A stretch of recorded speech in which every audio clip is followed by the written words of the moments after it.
The next lady that I'm going to introduce to you is the dog body in the industry. She's known to be the dog body, hardworking lady. Her name is Lynnette. I hope she's here and hasn't gone through to it. Lynnette, are you here? Oh, there we are. Lynnette is part of the companies that are looking after women, a consulting company itself. She is not the Sinus quality manager, but she's a quality manager within her own company, their own company called Solutions for Elevating, Pty Limited. And she is a custodian of all the Sinus rules. So I'm going to call her to come to stage now, Lynnette Vermaak, and will give us her speech. May we warmly welcome her to the stage. Welcome, Lynnette. All the best. Thank you very much, Freddie. Madam. Thank you. I won't bother Goodness, there's no one here to talk to. You've all just run away. Fortunately, if there were no women in the industry, I wouldn't even be here. And you'd be listening to some other chat, because I see maybe the ladies in the venue, I can count on less than one hand.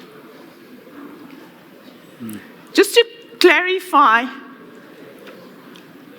I'm generally the dog's body, and that's why I ended up here today.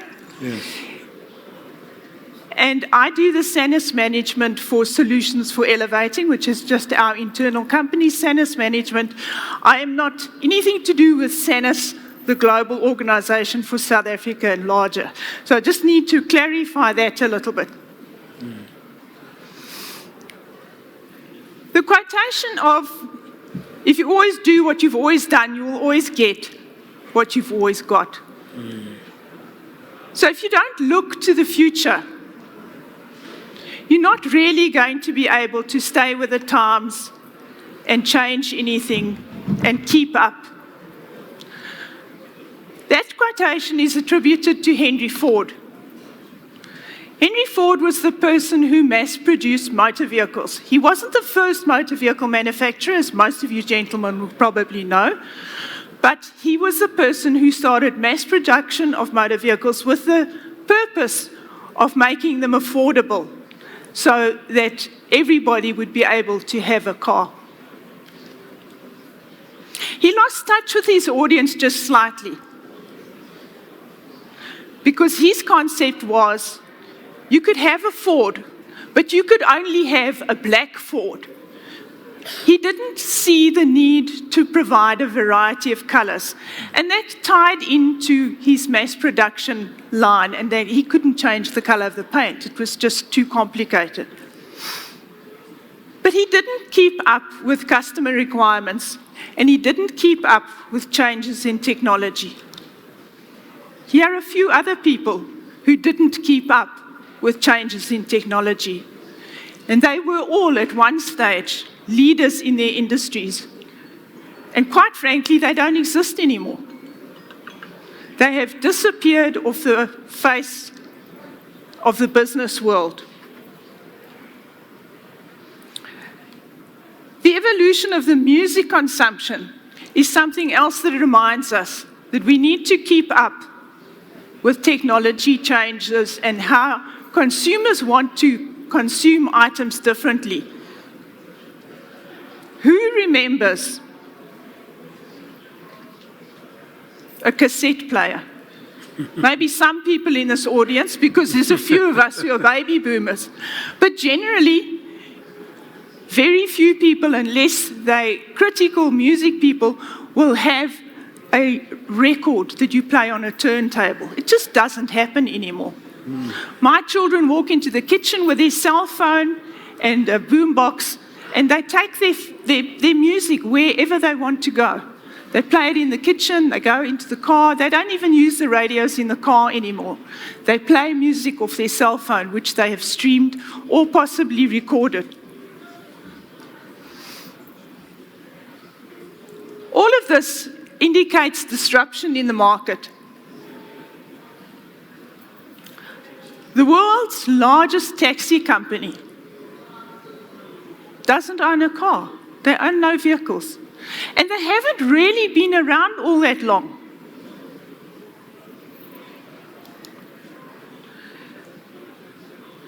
And the world's most popular media owner doesn't even create any contact. They don't have to have editors and journalists creating contact to put on their site.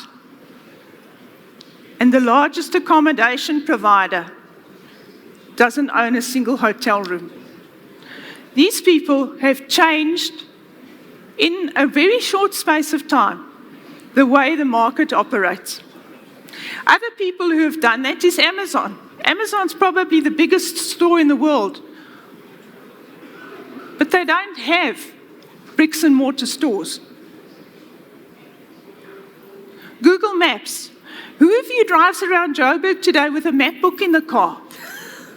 I know that we used to do that 20 years ago. You couldn't go anywhere without a map book in your car.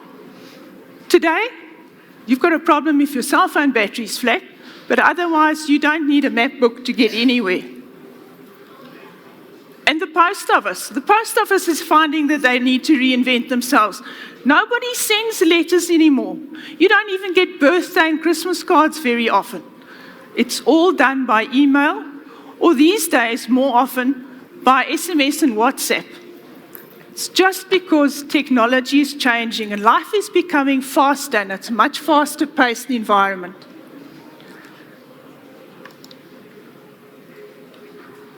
And the disruptors in the market are also moving, because we are on the cusp of the fourth industrial revolution. And quite frankly, I don't think any of us really knows very much about the fourth industrial revolution. It's there. The minister mentioned it. It's going to affect us. But do we know how it's going to affect us? Generally speaking, we don't, but we know it's some big monster that we have to look out for so that we can keep pace with whatever changes happen. The people who are disruptors and who will be on the cusp of the fourth industrial revolution are not generally the leaders in the market today. They generally do not come from within the industries. They're outsiders. They see things differently. And therefore, they are able to spot a gap in the market and do something to resolve their problem that they're having with particular service issues. Because that's generally how disruptors start new businesses. The Internet of Things. I know that Schindler is going to be speaking and doing a presentation of the Internet of Things. And I'm going along to find out about it. Virtual reality, artificial intelligence. They are things that we know about, but we don't really have much detail, and we don't really know where it's taking us. My next slide indicates a lot of people that we have around today. There are three different types of people. There are those who make things happen, and I hope that the audience today is filled with people who make things happen. There are those who watch things happen, so at least they're aware, they see this change. And then the other people sit around and wonder what happened. And why have things changed in their life? Because they didn't really see it coming. That quotation comes from a lady called Mary Kay Ash. Mary Kay had a cosmetics company, and that was her take on the world. Now, what do women bring to the lift industry? Firstly, they don't bring the testosterone that the men have. Women are different. Women operate on intuition and gut feeling.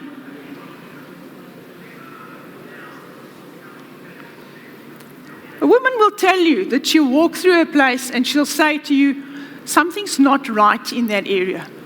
And you may not have noticed it. And they bring a softer touch to the business. And they're more compassionate. and more in touch with human emotions. And women are better communicators on those levels than men are. Men are very real. Reality, this is what happens, that how it goes, and this is what I'm telling you to do. And less consultative than women are. Women bring compassion and empathy to the workplace. People will more readily go to a female within their company, whether they're a senior or a junior person, and speak to them and get advice from them than they will do to a man.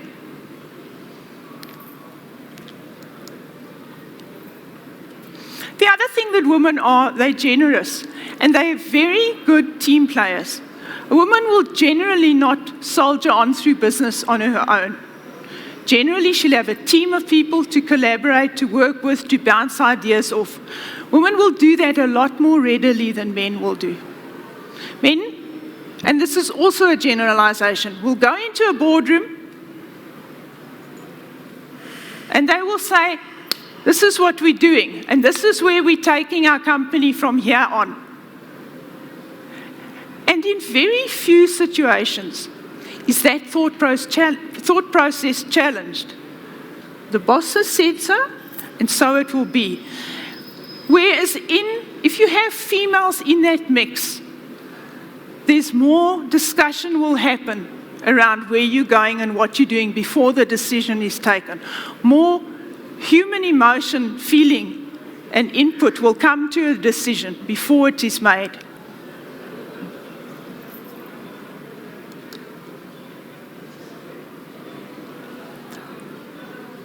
And in the business, the workplace today, it's not about treating women as equals.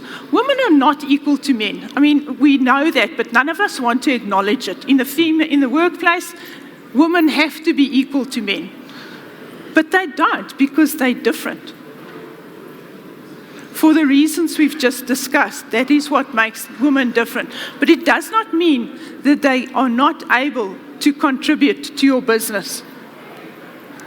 Generally, women are more natural mediators than men are. They are probably better organized. And they're patient and they plan quite well.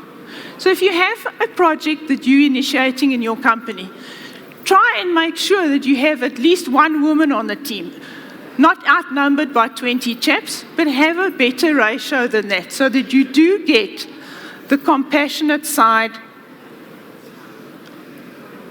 coming in from your business and seeing what customers want. Women are very good in marketing positions because generally they're able to establish what the requirements are of the person who is your customer. What does your customer want? More often than not, women in marketing are able to establish that sooner than the men are. So women in business, it's not about treating women as equals. It's about celebrating and harnessing the difference between men and women. And that's where the strength lies in the future development of industry and business.